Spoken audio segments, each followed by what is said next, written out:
Ladies and gentlemen, in this video we'll be showing you the tomb of Hazrat Abu Ayyub Ansari, whose tomb is situated just 28 kilometers drive from Istanbul airport to Ayyub, a place of Istanbul district. जैसा कि हम में से काफ़ी लोगों को ये मालूम होगा कि हज़रत अबू अय्यूब अंसारी हुजूर सल्लल्लाहु ताला अलैहि वसल्लम साहब के बहुत ही नज़दीकी सहाबियों में से थे. He was a great companion of prophet Muhammad सल्लल्लाहु ताला अलैहि वसल्लम. तो चलिए आपको ले चलता हूँ यहाँ से सीधे हज़रत अय्यूब अंसारी रदी अल्लाहु अन्हु के मज़ार पर, जो कि हमारे एयरपोर्ट से ऑलमोस्ट 28 किलोमीटर दूर है. और आप रास्ते में ये देखिए, आपको दिखाई दे रहा है कि कितना दिलकश नज़ारा इस्तांबुल, जहाँ की सभ्यता दुनिया के सभी देशों से ऑलमोस्ट पुरानी है. इस्तांबुल शहर वाकई में अपनी खूबसूरती के लिए बहुत ही बेहतरीन है. और अगर आप इसको देखेंगे तो ये east west, that means Europe और एशिया दोनों का एक संगम है. और आप यहाँ पर पाएंगे कि दोनों तरह का कल्चर मौजूद है. सीनिक ब्यूटी आपको ऐसी मिलेगी कि बिल्कुल दिलकश नज़ारे हैं.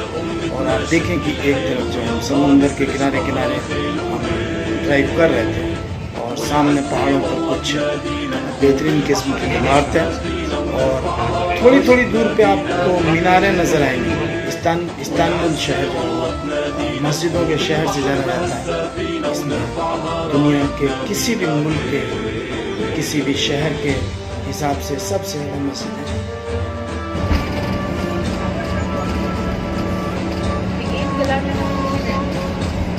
What's the matter in summertime? The season of season is changing. We have really rich food culture. Bananas grows mostly in Alanya side, the Mediterranean weather conditions, tropical. And he buried where Eyüp Sultan is now, but been not known for a long time. After he buried there, but Akşemseddin, he was a Hoca of Mehmet, Sultan Mehmet II.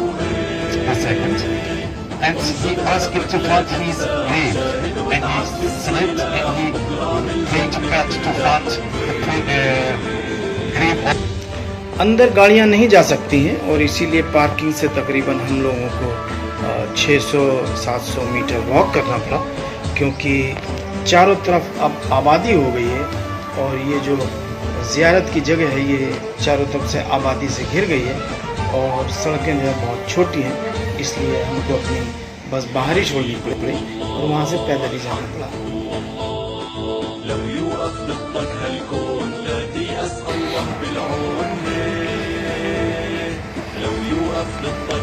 जब हम सकरी गलियों से अंदर की तरफ बढ़ रहे थे तो हमको एक दुम्बा ब्रीडिंग फॉर्म भी मिला.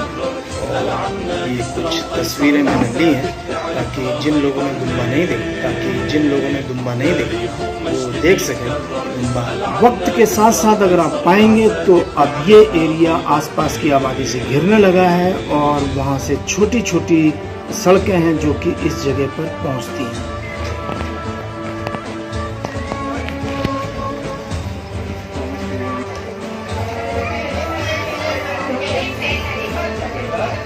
ये एक ज़ियारत की जगह है और आप पाएंगे कि यहाँ पर लोकल पीपल आपको कोई भी नहीं दिखाई देगा, सिर्फ उन लोगों के अलावा जो इसके एडमिनिस्ट्रेशन में हर कोने से यहाँ पर लोग दिखाई देंगे. सेंटर में बिल्कुल ये जगह लोकेटेड है, लेकिन आपको वहाँ पहुँचने के लिए हर तरफ से छोटी छोटी सड़कों से गुजरना पड़ेगा. हज़रत अबू अय्यूब अल अंसारी बॉर्न खालिद बिन ज़ैद बिन उलैब इन यात्री. हज़रत अबू अय्यूब अंसारी रदी अल्लाहु अन्हु had a distinguished military career. He was a great warrior of his time who fought even at the age of 80 on the path of Allah. Ayyub Sultan is believed to have died during the first Arab siege of Constantinople In the 670, his tomb is greatly venerated by Muslims. The mausoleum is on the north side of the courtyard, opposite the main entrance to the prayer hall of the mosque. बाहर आप पाएंगे एक मस्जिद है जिसको अय्यूब सुल्तान mask के नाम से जाना जाता है, और 1800 ईस्वी के दरमियान अर्थक्वेक जो ज़लज़ला आया उसमें ये थोड़ा इसका नुकसान हुआ और मीनारों को छोड़ करके बाकी चीज़ों की तामीर फिर दोबारा करवाई गई। The mosque was the traditional site for the coronation ceremony of the Ottoman sultans, where the new sultans was girded with the sword of Osman. चूँकि ज़ोहर का टाइम हो चला था और ये मेरी बहुत ही एक खुशकिस्मती थी कि कम से कम इस मस्जिद में मुझे भी नमाज अदा करने का मौका मिला।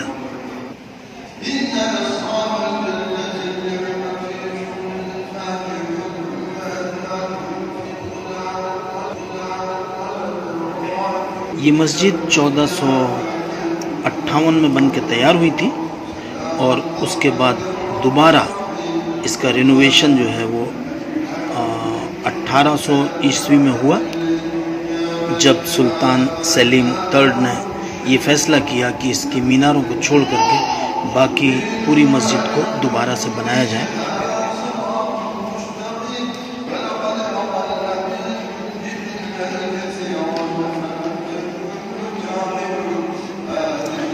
It is pertinent to mention that Baroque architecture is a highly decorative contrast and theatrical style which appeared in Italy in the early 17th century and gradually spread across Europe.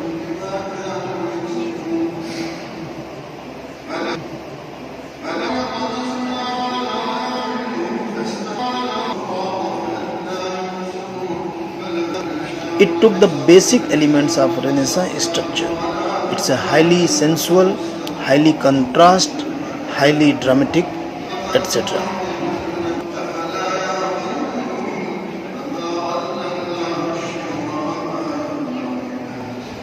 मस्जिद की सजावट बारोक स्टाइल में मिलेगी और आप देखिए कि अंदर की सजावट पे काफ़ी कुछ ध्यान दिया गया है।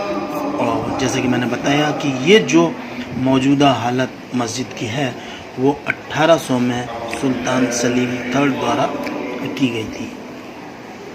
जब आप मज़ार के एरिया में अंदर की तरफ जाएंगे तो आप पाएंगे कि चारों तरफ जो एरिया है वो बहुत ज़्यादा बड़ा नहीं है, और जब आप दरवाजे से अंदर की तरफ दाखिल होंगे, चूँकि यहाँ का मौसम सर्द होता है, लेकिन जब आप उस गलियारे से गुजरते हैं तो आप पाएंगे कि नीचे कालीन बिछा हुआ है। जूते चप्पल किसी तरह से अलाउड नहीं है, तो आपको पॉलिथीन मिलेगी, जूते चप्पल उसमें उठाकर रख लीजिए। And then you have to walk through that corridor.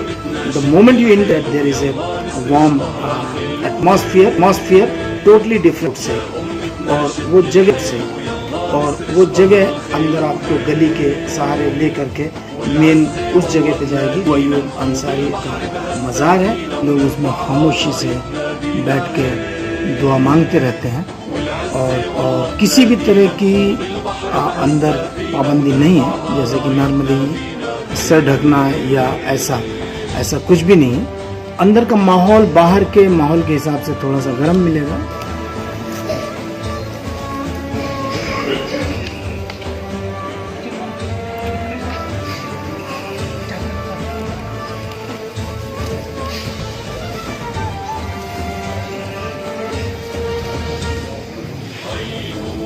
और यहाँ पर आप पाएंगे कि फिर आपको एक 4 दीवारी टाइप मिलेगी और एक कमरे नुमा एरिया में आपको अंदर मज़ार शरीफ दिखाई देगी। एक दरवाजे भी आपको मिलेंगे, लेकिन अमूमन ये दरवाजे बंद रहते हैं और नॉर्मली इसके अंदर लोगों को जाने की इजाज़त नहीं है, और जितने भी ज़ायरीन हैं वो बस बाहर से ही खड़े होकर ज़ियारत करते हैं।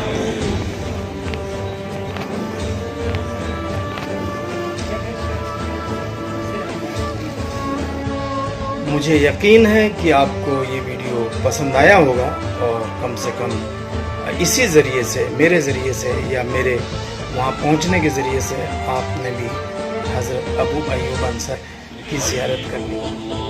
उम्मीद है आपको ये वीडियो पसंद आया होगा। अगर पसंद आया तो शेयर कीजिए ताकि और भी लोग हज़रत अबू अय्यूब अंसारी की मज़ार की ज़ियारत कर सकें।